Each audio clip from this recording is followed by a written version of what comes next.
नमस्कार, मैं वैष्णवी पांडे और मैं आसमान शाह। आइए एक नजर डालते हैं अब तक की 11 बड़ी खबरों पर।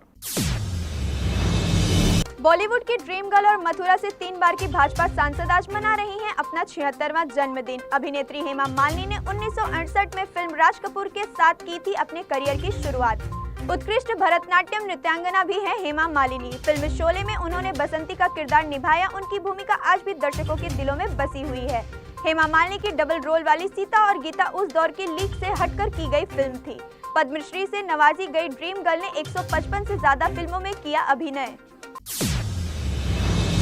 हरियाणा बीजेपी विधायक दल के नेता बने नायब सिंह सैनी 17 अक्टूबर को हरियाणा के मुख्यमंत्री पद की लेंगे शपथ। ये होगा उनका दूसरा कार्यकाल। इससे हरियाणा की राजनीति में नई ऊर्जा आने की जताई जा रही उम्मीद। सैनी ने अपने नेतृत्व में प्रदेश को आगे बढ़ाने और विकास के एजेंडे को प्राथमिकता देने की बात कही। उनके पास पिछले कार्यकाल के अनुभव के साथ अब नई चुनौतियों का करना पड़ेगा सामना।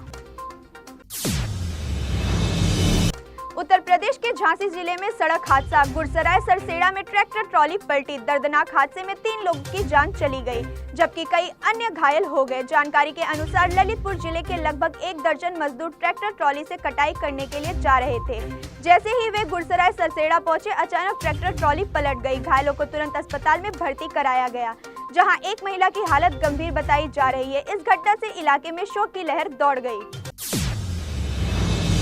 साउथ फिल्म निर्माता राम गोपाल वर्मा एक बार फिर सुर्खियों में। राम गोपाल वर्मा ने अपने सोशल मीडिया पर गैंगस्टर लॉरेंस बिश्नोई की तस्वीर शेयर करते हुए दावा किया कि गैंगस्टर फिल्मी सितारों से ज्यादा खूबसूरत होते हैं। तस्वीर के साथ वर्मा ने कैप्शन में लिखा कि लॉरेंस की खूबसूरती किसी फिल्म स्टार से कम नहीं और वो खुद भी इस गैंगस्टर पर एक बायोपिक बनाने का विचार कर रहे हैं। इस बयान के बाद सोशल मीडिया पर मिलीजुली प्रतिक्रिया आ रही। कुछ लोग वर्मा के विचार का कर रहे समर्थन तो कुछ लोग कर रहे इसका विरोध।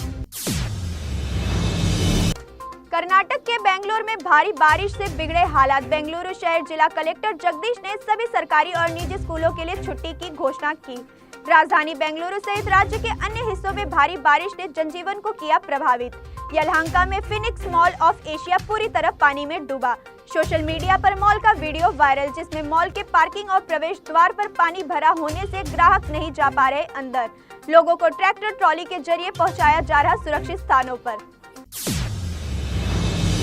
दिल्ली से बेंगलुरु जा रही आकाशा एयर की फ्लाइट को इमरजेंसी में किया गया दिल्ली डाइवर्ट। फ्लाइट संख्या QP1335 जिसमें 184 यात्री सवार थे, उनको बम की धमकी का मिला था अलर्ट। विमान फरीदाबाद के ऊपर था, तभी पायलट को सुरक्षा अलर्ट मिला और फ्लाइट को तुरंत दिल्ली की ओर मोड़ दिया गया। विमान में 3 शिशु और 7 चालक दल के सदस्य सवार थे। सुरक्षा को देखते हुए पायलट ने इंदिरा गांधी अंतर्राष्ट्रीय हवाई अड्डे पर विमान को कराया सुरक्षित लैंड। करीब दोपहर 2 बजे विमान को सेफ लैंडिंग हो गई और सभी यात्री सुरक्षित। एनसीपी नेता बाबा सिद्दीकी की हत्या मामले में मुख्यमंत्री शिंदे ने दिया बड़ा बयान। मुख्यमंत्री ने कहा कि इस मामले में किसी को भी बख्शा नहीं जाएगा।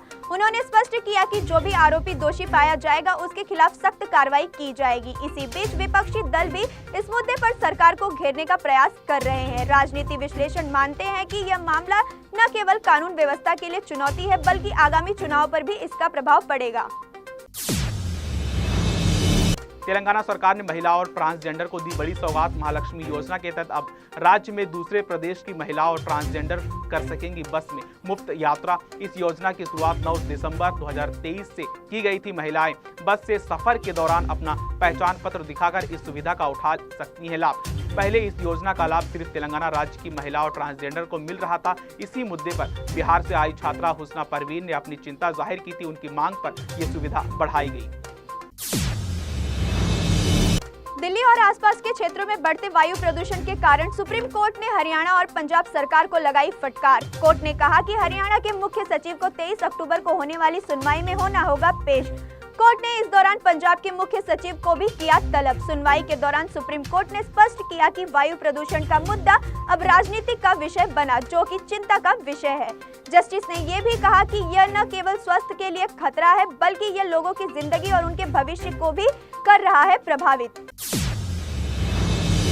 राष्ट्रीय बाल अधिकार संरक्षण आयोग के अध्यक्ष प्रियान कानूनगो ने कहा कि आयोग ने कभी भी मदरसों को बंद करने की सिफारिश नहीं की। कानूनगो ने स्पष्ट किया कि उनका मकसद केवल उन मदरसों की सरकारी धनराशि को रोकना था जो शिक्षा का अधिकार अधिनियम का पालन नहीं कर रहे। उन्होंने कहा कि इन संस्थानों में गरीब मुस्लिम बच्चों को धर्मनिरपेक्ष शिक्षा से वंचित किया जाता है और उन्हें धार्मिक शिक्षा के लिए मजबूर किया जाता है। फिलहाल NCPR ने सरकार को मदरसों की फंडिंग रोकने की सिफारिश। भारतीय विदेश मंत्री एस जयशंकर ने इस्लामाबाद में SCO सम्मेलन के दौरान पाकिस्तान को दिया करारा जवाब। इस्लामाबाद में एस जयशंकर ने एक बार फिर से पाकिस्तान को करारा जवाब देते हुए कहा, यदि आतंकवाद का सिलसिला जारी रहेगा तो न तो बातचीत संभव है और न ही व्यापार। जयशंकर ने स्पष्ट किया कि आतंकवाद और बातचीत एक साथ नहीं चल सकते। उनका यह संदेश बेहद स्पष्ट था कि भारत हमेशा कहता है कि यदि पाकिस्तान वास्तव में शांति चाहता है तो उसे आतंकवादी गतिविधियों पर नियंत्रण पाना होगा।